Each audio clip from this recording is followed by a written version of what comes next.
Welcome to VCR, Vintage Cinema Rewind. We're bringing old movies to new viewers. I'm Blake. And I am Michael. And it has been a while since we've done a movie. I guess it has. Over a hasn't it? month, I guess, at this point. Probably closer to 2 months Yeah. at this point. Yeah, Wow. wild. We just wrapped up our Top 100 series, which was a blast to do. It certainly was, and I'm still surprised by your number one pick, even though I really shouldn't be.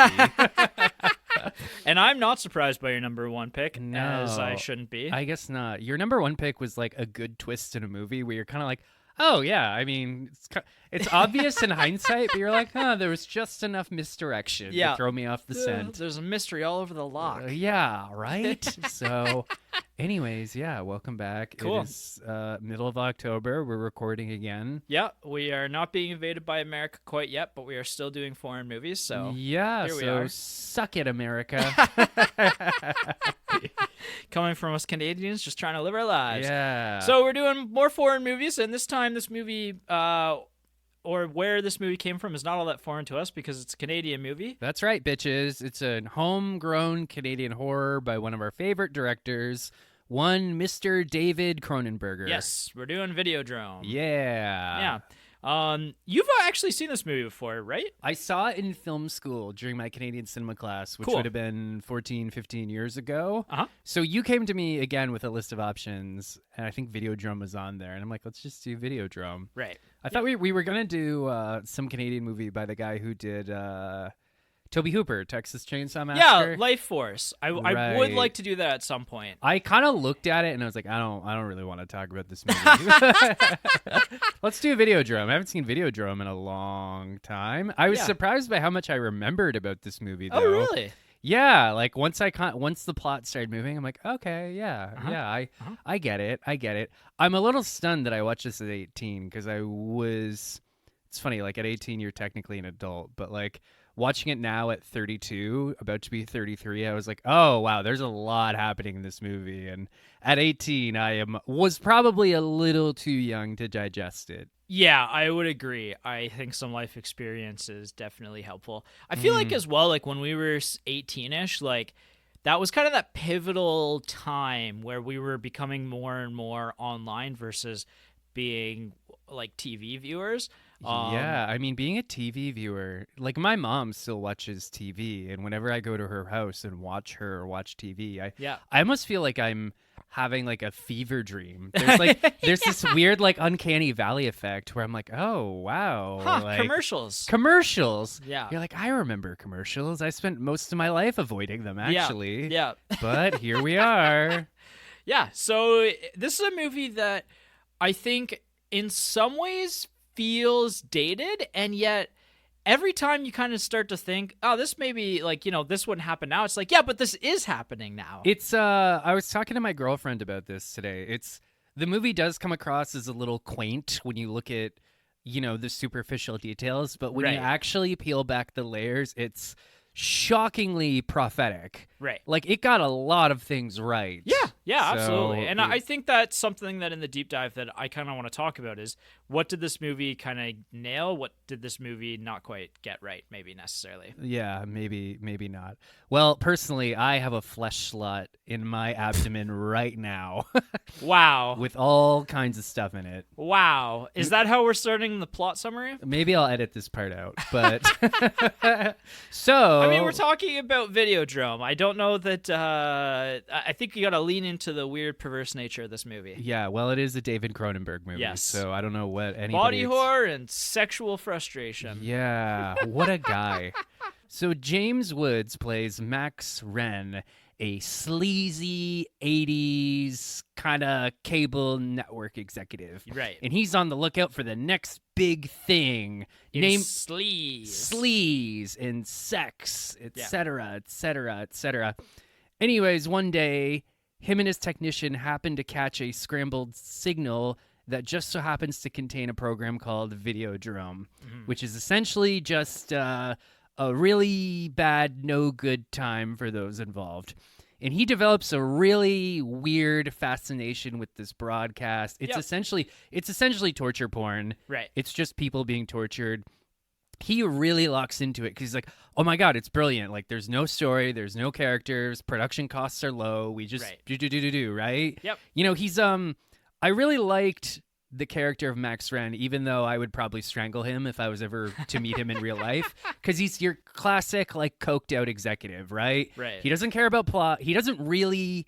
He's in the arts, but he's in the business of selling art. Yes. You know what I mean? Yep. There's a really great moment kind of early in the film when he meets with his agent, and she's showing him her latest like tasteful erotic masterpiece. He can't even get 2 minutes through it, and he's like, look, people want like they want sex and they want it right away. Like they need something dramatic right away, right? So like I found him compelling, even though he's a little bit pathetic, just in the sense that like he's someone who sells art but doesn't necessarily respect art, Right. you know? Yep.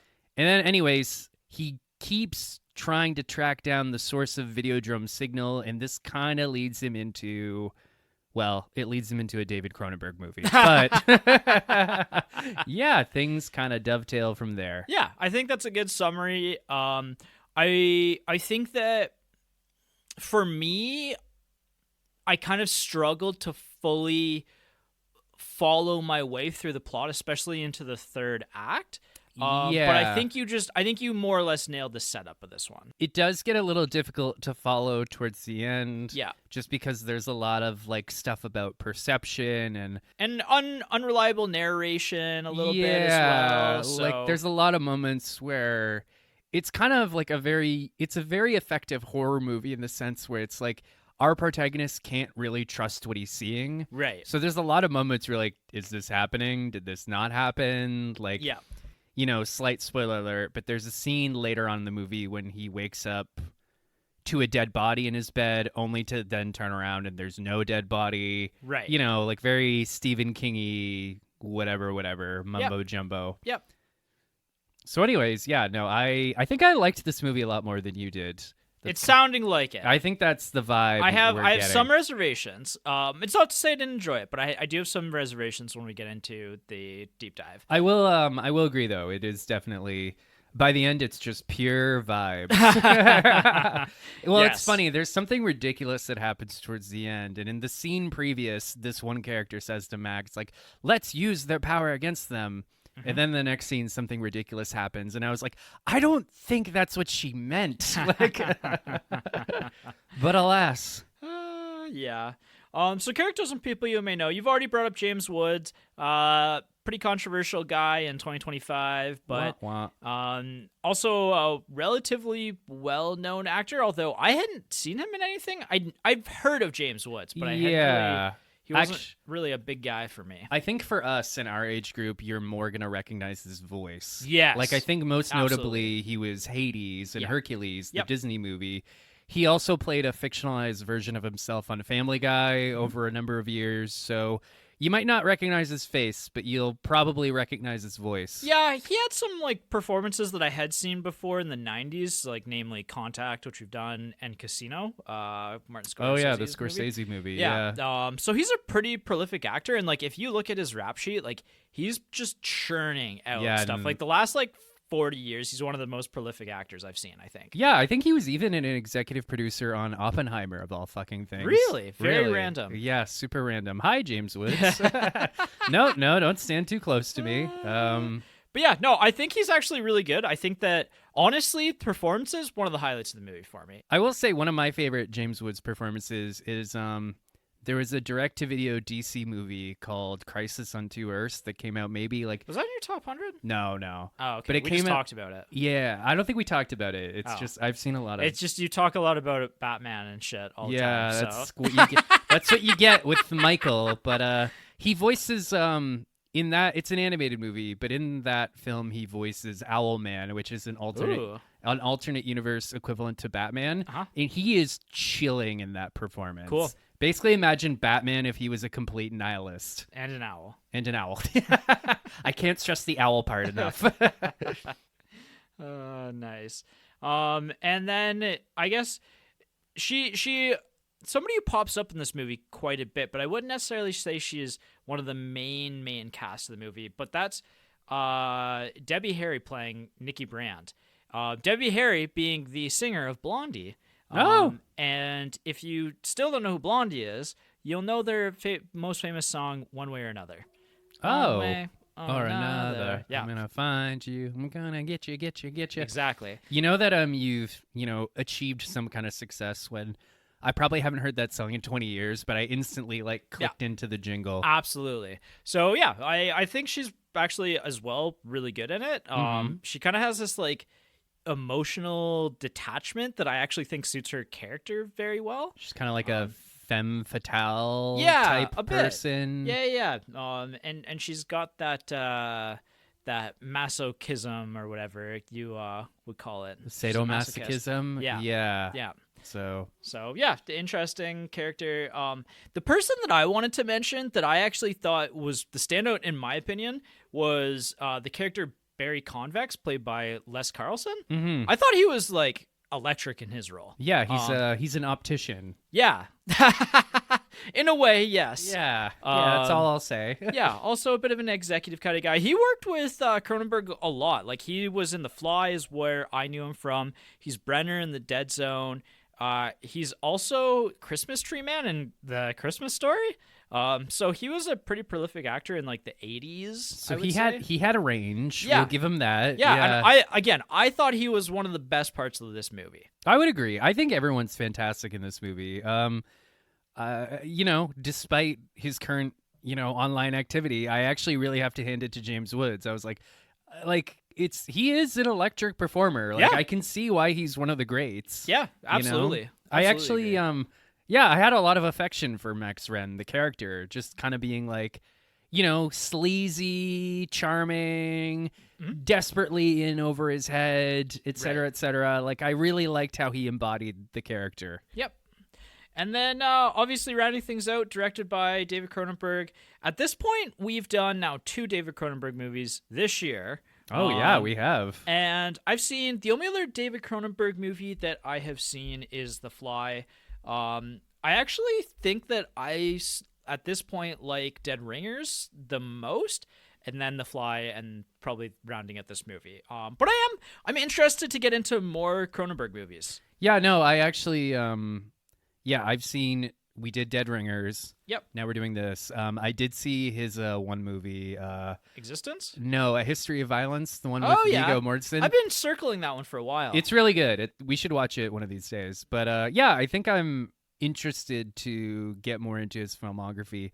Also, I always kind of had just assumed David Cronenberg had retired like 20 years ago. Then I went on Wikipedia. I'm like, no, he's just been churning out movies like every 3 or 4 years or something. Yeah, no, I think that Cronenberg's like considered one of the great Canadian actor or directors at this point. He certainly has like a vision that is unique to him. Although I was thinking about this, and this is partially kind of getting into who this movie is for and whether it holds up. I was trying to think of like a good comparative director to now, and I wouldn't say that there's anybody quite doing what Cronenberg's doing. Yeah. But because Cronenberg has this unique kind of perverse body horror, sexual kind of style to all of his movies. Yeah. I think that the closest that I can think of is Yorgos Lanthimos, just in like he's very like singular visioned. Like, he has like this certain style. He has these like deep themes that he's kind of always constantly kind of exploring. It's a very specific voice. Yes. It's not exactly a one-to-one comparison, but I get what you're saying in that they both have very like specific voices that they're going for. Like, very like, when you're watching a Cronenberg movie. Yeah, right? I'd say they're both very confident directors, and that they're just like, I'm just doing my own thing, and fuck you if you're not coming along. That's kind of exactly it. That's exactly how I would compare the two of them. Yeah. So, yeah, I wouldn't say that there's anybody else, and like some of the stuff that he's doing in his movies, like I feel like is almost tough to do today, especially on the scale that maybe he was doing. Like, and this was one of his biggest budget films, especially at the time. This was his biggest budget and movie. It did not make its money back, but that's okay. Yeah, so I just don't think that people are getting these kind of budgets to make these kind of movies anymore, right? Which is unfortunate. I don't know. It does kind of seem like we're in this very transitional period with movie theaters and movies, but like it does seem like weird artsy movies are still being made, Yeah, like you just have to be paying attention, right? Yeah. They're not getting marketed to you. Yeah. Well, it's also just like how are they, how are you even supposed to hear about these movies? Like Right. it used to be you went to the theater every couple weeks, you saw the trailers, you're like, oh, that's cool, let's go see that. Yeah. Now it's like, you and I wanted to see The Long Walk, but we missed it. Yeah. Because I forgot it existed. Well, I wasn't even aware that I think you were the one who was like, there's a Long Walk movie. And I'm like, Right. what? Well, and that's kind of the thing, too, is like, marketing 30 years ago was everybody was watching TV. Everyone was watching Friends. And so you knew that if you put a trailer for a movie during Friends, that everyone was going to see the advertisement for the movie. Yeah. Whereas now, like, how do you market to the audience that you need to market to when everybody's just like, some people are on YouTube and other people are on Twitch, and then like there's a few people that I guess watch TV still. I don't know. Yeah, it's we're living in a brave new world. Yeah. So by the way, this episode is sponsored by Raycon. Jesus. Yeah. But by the way, we are accepting sponsors, so hit us up. So yeah, I mean, who this movie is for, like, obviously I think the Cronenberg heads you already probably know about this movie, but I don't think this is the first Cronenberg movie you should necessarily watch. I don't know that I agree, because this was the first Cronenberg movie I ever saw. Oh, really? And I was kind of like, interesting. See, I watched The Fly first, and it scarred me. Oh, yeah, fair enough. It left a very deep impact on my brain. Yeah, not the movie Deep Impact, just like a real core psychological wound. Yep. Yeah, fair enough. But no, I don't know. It like, I think you have to be a bit of a fan of psychological horror, because not only is it like the body horror, I think especially with this one, like the body horror comes relatively late, apart from like few like jarring sequences. Yeah. But I actually think that the psychological horror to me came through more than the psychological, like, than the body style than the stuff. guts and oozing and the Right. entrails. There's a little bit of that. I mean, it is. Yeah, there certainly is, and it's great. I Yeah, will say the yeah. special effects in this one hold up super well. Yeah, for the most part, or not even for the most part. They just do. Yeah, and I think that honestly, like, early to mid 80s was kind of that like maybe peak of practical effects. Yeah. Because we didn't quite have VFX yet, but everybody was kind of getting to their pinnacle spot. Because this is around the same time as like The Thing as well, Mm-hmm.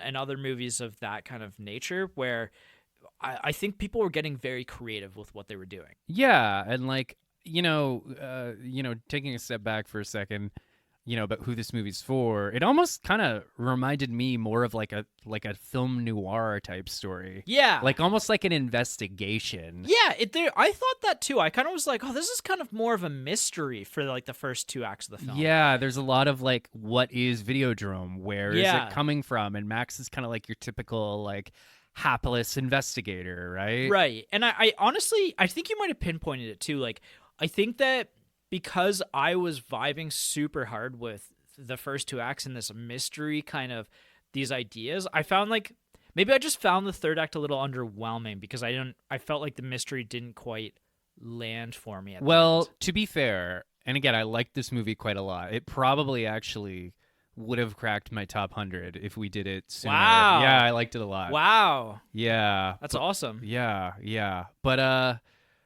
it is kind of, what am I trying to say? What I'm trying to say is, Blake, is that like, Yes, it is me. Yes, it is you. The mystery gets revealed at the end of the movie. Right. I'm still not entirely sure what happened. Yes. You know what I mean? And like, I don't really care, because I like the movie so much and I like the characters so much. But like, I was even talking to my girlfriend about it, and we were both kind of like, by the end, it's just vibes, You're like, wow, everything's fucked. Right. And I think you can almost kind of get away with that in this story, where like, again, it's very unreliable narratory. Right. There's a lot of like, what is reality? What the fuck is going on? Yep. So like, even that final scene where I'm like, wait, what? Did that? Okay. But no, I mean, I liked it a lot, but yeah, I mean, so it's a mystery, but if you're looking for like a really strong payoff, you might not necessarily get it. I think at so. least in that sense. Yeah. There's still like an emotional and a psychological and like a narrative payoff. Yep. but there's a little like, what? Ah, fuck it. Yeah, maybe the plot payoff isn't quite there. Yeah, it kind of almost reminds me of I think we've talked about this in the podcast before. Raymond Chandler was like one of the most famous film noir mystery writers, and he had this book that was later adapted into a movie called The Big Sleep, where a lot of the plot revolved around like who shot the limousine driver. Right. And after the book and the movie came out, someone asked him like, well, who did shoot the limousine driver? Because the book and the movie kind of just ignored that plot point. Right. And Raymond Chandler just kind of admitted, he's like, yeah, I don't really know. Yeah. He's like, yeah, fuck it. Right. So, yeah, for sure. And you did have brought that up before. That's right. I'm running out of stories, people. So, yeah, I don't know. I think that this movie actually holds up relatively well. And it's kind of got a niche audience just because of some of the subject matter or like the way it portrays it. Like some people are going to be upset by some of the sexual nature. Yeah, of the movie, actually, right? and maybe we should hammer on that point. Like it is quite much like Dead Ringers before it. It's quite sexual. Yeah. And it's not like PG sex. No. It's very much not. It's naughty sex. Yeah, so it's kind of a niche one, but there's also, and I mean it's kind of obvious, but I'll just say it. Like there are some, it's about a porn executive, so like they're showing softcore porn at different scenes. Yeah. And it's also got some torture and sexual assault kind of stuff to it. Like that's the nature of the subject matter this movie is exploring, and that's kind of the Cronenberg narrative, right? Like that's what he's interested in. Yeah, and it is compelling. Yeah. Oh, certainly. It's just some people are just not gonna be on board with that from the get go. So this is not. Tell your dad. Don't tell your mom, or do I don't know. Actually, maybe just don't tell either of them. Wow. This one's for the boys. Jesus. So when to watch? I mean, obviously, if this is a horror movie, it's pretty well slotted into like the October. Yeah, Halloween's a good time. I cram out a lot of horror movies. It's usually like one horror movie that just like tips me in, and I don't feel like I've quite been tipped into my horror yet, but I'm primed for it. I think I might rewatch Midnight Mass soon, and that'll kind of push me into that'll do it. The Halloween horror movie vibe. The Halloween horror. I'd say this is more just an evening movie. Yeah, like watch it you can't watch this movie during the day. It should be illegal, but it's like a moody, atmospheric movie. You gotta watch it like if you can't sleep at 2 a.m, put it on. But yeah, honestly, that kind of 2 a.m. kind of slot would actually be an interesting part for this movie. You won't sleep after watching it, but you'll need a shower after. But that's Cronenberg as well in a nutshell. So where to watch? Right now, I just rented it, but I've seen it on Tubi before, and I expect it'll kind of circulate back through Tubi and the other channels. I watched it on Prime, but you need the one extension. Yeah, like Hollywood Suite. Yeah, it's Hollywood Suite, the Hollywood Suite extension. Yeah, but it also is a Criterion movie, actually. Like, oh shit! It's pretty. Yeah, it's recognized as one of the all-timers. So it's Spy number 248, which means at some point it'll circle through like the Criterion channel. I need to get the Criterion channel. Yeah, I guess I do too, actually. So it has so much good stuff that I want to watch on it. So at some point I will subscribe. But yeah, I was so happy I saw it on Prime because it means I saved $5. It's like, nice. You just happen to have Hollywood Suite. Haha. Yeah, and I think that's it for the Primer episode. We have a lot ahead of us to talk about in the deep dive. Yeah, Primer episode's a little shorter this week just because there's a lot to say with that we can't really spoil. Yeah, we have a lot of actors to talk about this time, so yeah, that always kind of makes things a little quicker. Sweet. Cool. All right. As always, tell your dad, and we'll see you for the deep dive of Videodrome. See you for the deep dive. Long live the new flesh! Hey! Gross. Very gross.